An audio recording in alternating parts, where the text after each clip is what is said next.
Olá pessoal, bom dia, boa tarde, boa noite, boa madrugada. Espero que você esteja bem, tá certo? Hoje é uma aula um pouco interdisciplinar, porque vamos falar de religiões, tá certo?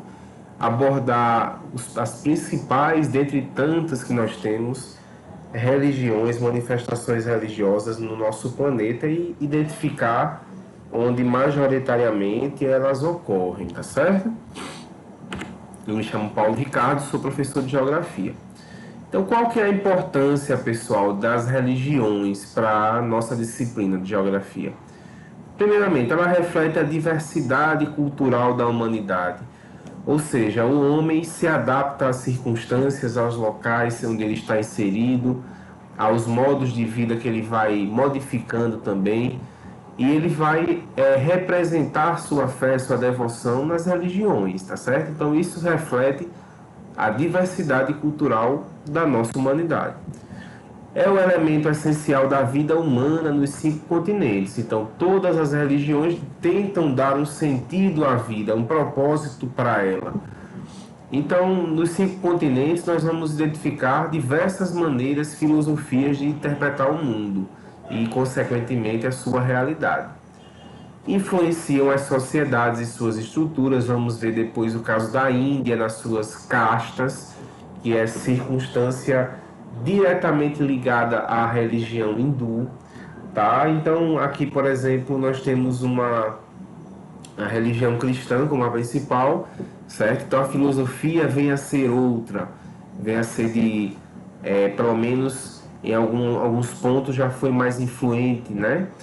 Hoje, com a nossa Constituição, com o modo de gerir o país republicano, nós não temos uma religião oficial, tá certo? Mas a religião, sobretudo em países asiáticos e países árabes, tem uma influência relevante na construção das estruturas sociais. E interferem, é claro, em questões políticas e territoriais. Quantas guerras, quantos conflitos nós temos acompanhado que são decorrentes do fundamentalismo religioso, ou seja, o apego radical aos valores daquela religião e o desprezo total e completo por aquilo que seja diferente dela, né? A ponto de levar um indivíduo a pensar que o outro que não pensa igual a ele deve morrer, certo? Então aqui está o infográfico das religiões no mundo, né? Vejam que em azul são as áreas de ocorrência do cristianismo. Vamos lembrar que o cristianismo não é só católico nem evangélico. Nós temos diversas faces do cristianismo: ortodoxa, testemunha de Jeová, adventista do sétimo dia, certo?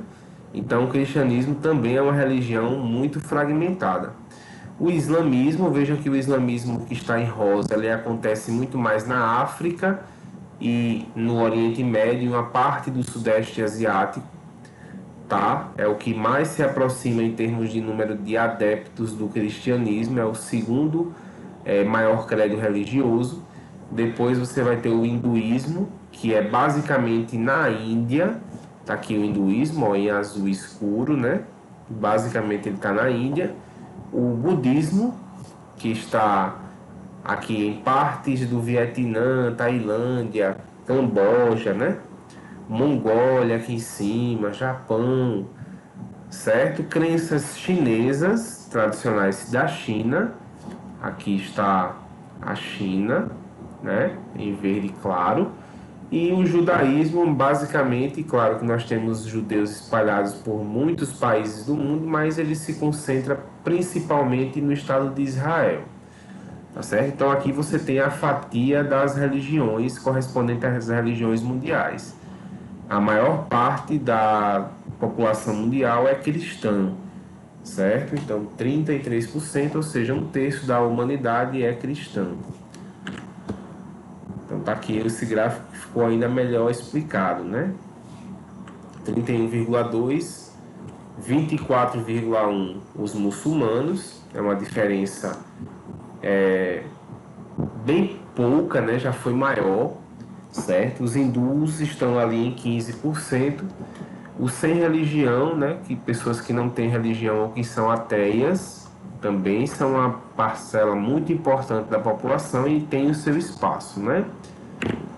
O cristianismo, pessoal, que tem sua como principal personagem Jesus Cristo, né? Que foi um judeu que habitou ali a região da Palestina. Então, aquela região pertencia ao Império Romano e Jesus Cristo é enviado por Deus com missão divina aqui na Terra, como filho, certo? É assim que a Bíblia nos relata.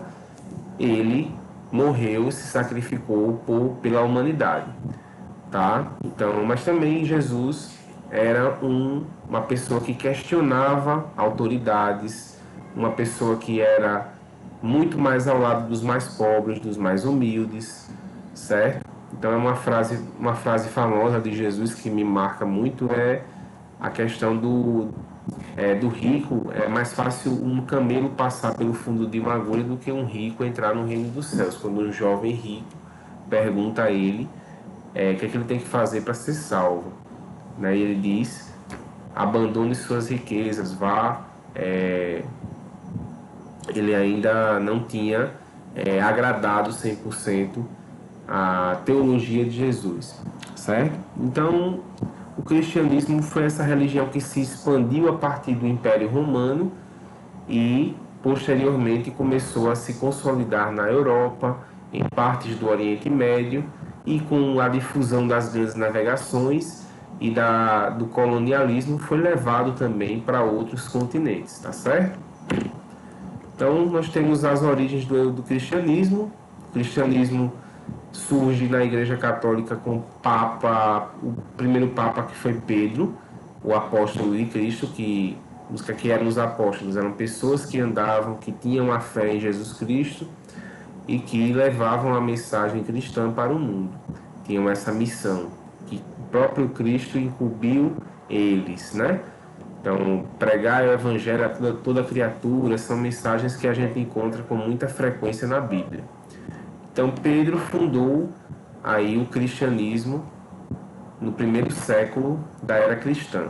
E aí depois começou a influência do cristianismo no Império Romano. É uma discussão longa, eu não vou me aprofundar muito nisso, mas o cristianismo casou-se em interesses com o Império Romano, porque são tendências universalistas, tanto de um quanto de outro. Então o cristianismo queria se espalhar por todo o mundo, assim como o Império Romano. Então, com a questão de se posicionar ao lado dos perseguidos, de estar ao lado dos mais pobres, as pessoas mais humildes do Império Romano também se viam participantes do cristianismo. Então, a Igreja Católica se consolidou como principal fortaleza da religião cristã nos primeiros séculos aí da nossa era. Mas, lá pelo século XVI, nós tivemos a fratura da Igreja Católica. Um pouco antes já tínhamos tido o cisma do Oriente, que fundou depois a Igreja Ortodoxa, e lá no século XVI, com a Reforma Protestante, funda-se a Igreja Protestante, chamada de evangélica também, né? Por Martinho Lutero. Principalmente a partir de Martinho Lutero, nós temos uma contestação das verdades católicas. E aí começa todo o processo de difusão da mensagem protestante na Europa e no mundo, certo?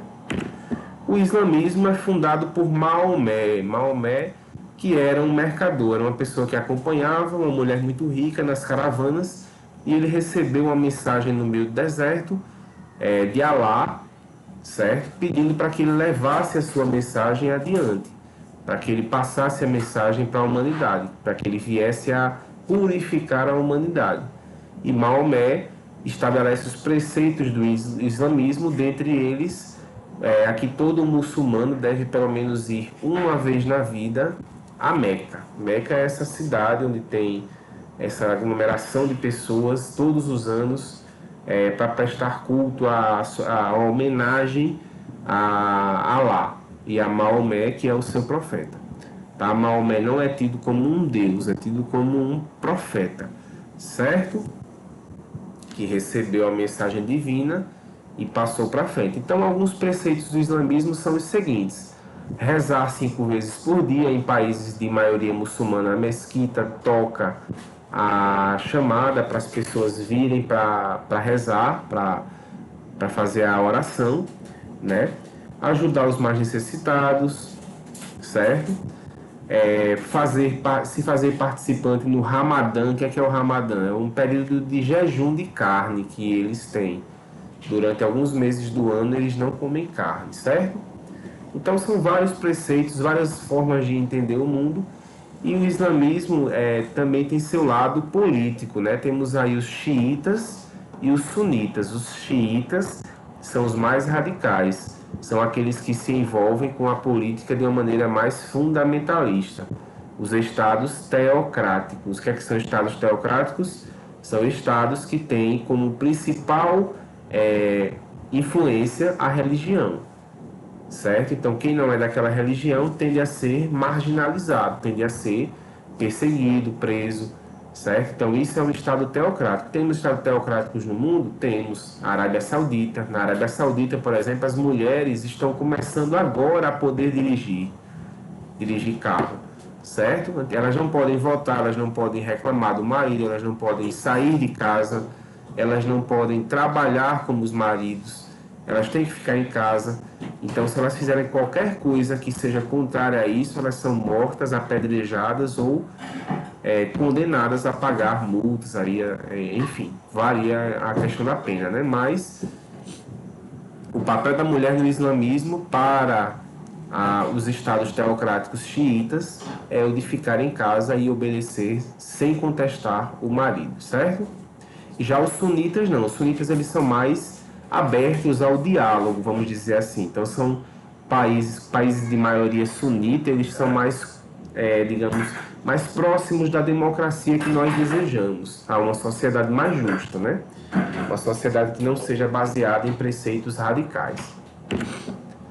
Então aqui eu já falei xiitas e sunitas, né? Então, de onde vem essa palavra, sunitas? Vem das sunas. O que eram as sunas? Eram os escritos do profeta Maomé.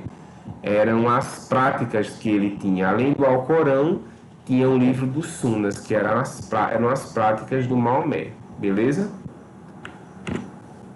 Então aqui os países que fazem parte do mundo árabe, né? Nós temos aí o norte da África, a região chamada de Maghreb, que é essa região aqui que envolve os países do norte da África.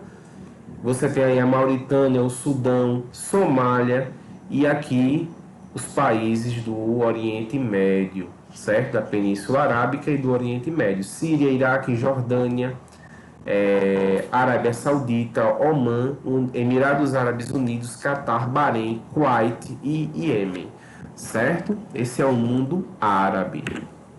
E por último, gente, o hinduísmo, que é uma religião muito restrita geograficamente, como nós vimos naquele mapa, a Índia, certo? Então, na Índia vai se dar praticamente todo o número de adeptos do hinduísmo. Então, o que mais chama a atenção, além do politeísmo, né? O que é o politeísmo? Quando a religião adora mais de um deus. De acordo com estudos feitos, a religião hindu tem 33 mil divindades na Índia, tá? Então, o islamismo e o cristianismo que nós vimos, elas só têm um Deus, certo? Então, por exemplo, no catolicismo, você tem os santos, né? Mas os santos não são deuses, eles são apenas intermediários, não são tidos como deuses. Então, o cristianismo é tido como religião monoteísta, só adora a um Deus, assim como o islamismo. Já o hinduísmo, ele adora diversos, aí, como eu falei para vocês, milhares de deuses, certo? Então, cada deus para um momento diferente da sua vida. Então, entre os rituais está aí tomar banho no rio Ganges, que é o rio que corta a Índia, é o principal rio do país. É um rio que também recebe funerais, as pessoas se enterram, mas também se purificam aí, tá certo? E tem um sistema de castas, que é um sistema socialmente permanente, ele não muda. Uma pessoa que nasce em uma casta rica, ela vai morrer rica, não importa o que ela faça, não tem mobilidade social para baixo nem para cima. Quem nasce em castas mais baixas permanecerá neste sistema de castas, porque é tido como uma coisa predestinada de cada um, certo? Então essa é a filosofia do sistema hinduísta. Para a sociedade, isso aí causa, claro, as desigualdades sociais e econômicas, tá certo? Bem, gente, então é isso. Espero que vocês tenham gostado. Qualquer dúvida, estou à disposição para conversar com vocês, tá bom? Um abraço e se cuidem.